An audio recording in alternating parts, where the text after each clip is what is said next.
Voilà musidɓe ono wonɓe suivre assistance humanitaire d'urgence to kala ka wonti ɗon sali moɗon go toli meɗen salmini meɗen jardi yo mourado moƴƴuru haray ko annintingolo musidɓe ko jawona tana donc ara mine weltani yo meɗen jarni on ko Mariam Touré journaliste gonɗo ka meɗen Mamou haray no yirɗo ni musidɓe meɗen salmini yon hay e goto goto yeggitaka haray nous avons une moto haray une moto TVS haray ɗo andirɗo noon ko assistance humanitaire d'urgence woni ko addi o moto ɗo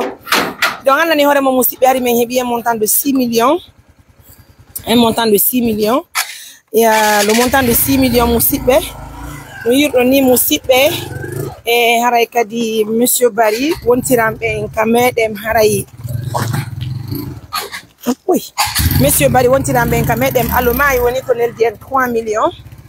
haray on 3 millions ɗo wattuɗen ka 6 millions woni 9 millions. Enfin nous avons trouvé une moto et la moto là inchallah c'est pour le papa des triplés. Regardez la remise tout à l'heure. On va voir ça ensemble tout à l'heure. Waouh! J'ai de jamais vu assistance humanitaire d'urgence, l'une des meilleures organisations en Guinée. Hein. Suivez. Assistance humanitaire d'urgence, nous collègues wonti do melen salmini melen jarni mourado moƴƴuru. Haray ko annintingolon ko mojobere menen assistance humanitaire d'urgence yewti ka meɗen loppe gaɗe. Haray non ko addi en ko jawo natana musidɓe donc sa ngandi ci haray nene o bobo ɗo haray ko sonnajo hewtunoɗo ka meɗen on tinimatɗo ɓe ɓiɓɓe tato ɗo Allah hokki ɓe ɓiɓɓe tato o yiɓe fembaka taw ko e jumare wonde arde ɗo inchallah haray bate mo woni ko eɓɓa waɗegol haray ko annintigolo musidɓe ko jawo natana haray ko ɓe ɗo woni baben kañum boboɓen haray alhamdulillah rabbil alamina assistance humanitaire d'urgence ɓawto hande onno ko men adi mi wawi wadde berutaga amen onno andirɗo no musidɓe haray wona mi arta ɓawto muɗum hande noon kadi ko teddugal e moɗon julɓe Allah haray men gaddi ka nde moƴƴere ɗo haray noon hande miɗo ardi ɗo e musidɓe fulano andirɗon noon haray ɓe tawtaka mojobere meɗen ko fota wona seeɗa en même temps kadi haray ko modiyam mi Mariam donc meɗen ardi fi haray hunagol nde moƴƴere ɗo haray inchallah il va prendre la parole pour faire la remise. Merci haray nde weltani taw jama on fof wonɓe wallitade ɓe eɗen tori Allah yallah wurno boboɓe waɗa barki ara enen ɗo fof ko en nene goto baba goto mo kala ko wawi waɗande o yakko ko yo waɗanmo hande ko telerema mojobere almen nden Allah taqinani en anda janggo ko no wonirta gasara janggo ko onon kadi donc aduna on ko noon goto winda ɗum ɗo sina Allah kala mo waɗi yeeso wonta yeeso ha ñande o fa lawo o ittamo kadi o watta goɗɗo yeeso donc ko tippude ɗum waɗi enen tagi fof ko ngara koye yurmodir jonidir en juuɗe ko ɗum hewtini men ngamen inni yo men ngaru ɓaari men humpitike moto mo jogi ɗon o ko goɗɗo jonni o donc tippude noon e ko tawata kon haray wallingol recette ndara tawa kadi haray be jinda fi ɗum annagol no wonde so ja moƴƴa tawta no mari wono ɓeɗo fo ɓiɓɓe haray c'est un peu difficile surtout fewndo sayi ɗo kamen ga ko ɗum waɗi si tawi woni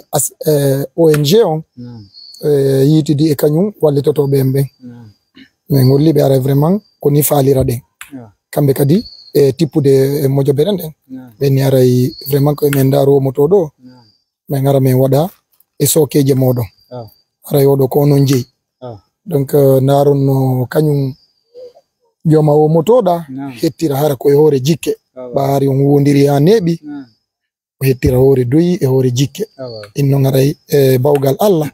woni ko musidɓe ɓen walliti en fi moto donc oɗo on waway gollande hoore mum ɗum ɗo yangi kin hakkilo to ɓayiɗe gandi gorko kan kanko e jinduru e wakkilare ko ha ñande donc ko départ wala heɓon vraiment no wallitoro ɗon sonna mon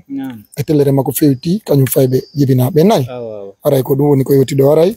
e mi jonnay ɗo sonna mon saabije ɗen ɓe hewtina on haray ko ɗum ɗo woni ko mojobere nden ɗum anni nani